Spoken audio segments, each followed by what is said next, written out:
आदिवासी सेंगर अभियान के तत्वाधान में आगामी 30 जून को कोलकाता के ब्रिगेड परेड ग्राउंड में विश्व सरना धर्म कोड जनसभा का आयोजन किया जाएगा। आदिवासी सेंगर अभियान के अध्यक्ष सालखन मुर्मू ने इसकी जानकारी एक प्रेस वार्ता के दौरान शनिवार को दी।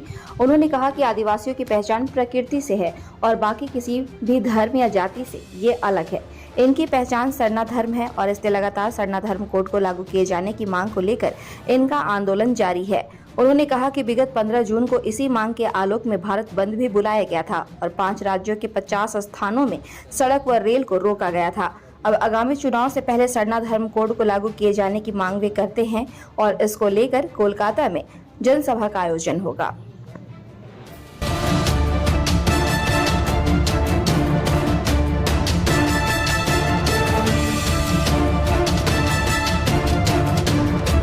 भारत देश के प्रकृति पूजक आदिवासियों को अभी तक धार्मिक आज़ादी नहीं मिली है। इसके लिए सभी बड़ी पॉलिटिकल पार्टीज दोषी हैं, जबकि यह मौलिक अधिकार संविधान में प्रावधान है।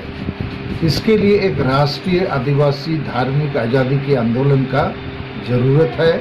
आदिवासी संगेल अभियान ने अभी 15 जून 2023 को भारत बंद का आह्वान किया था सरना धर्म कोड की मान्यता के लिए और 5 प्रदेशों के लगभग 50 जगहों पर रेल और रोड चक्का जाम सफल रहा।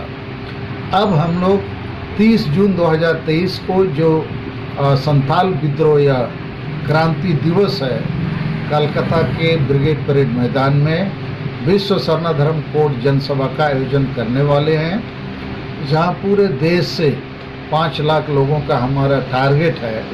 तो हम एक बड़ी जनसभा करेंगे और भारत देश केंद्र सरकार पर दबाव बनाएंगे, बाकी राजनीतिक दलों पर भी दबाव बनाएंगे।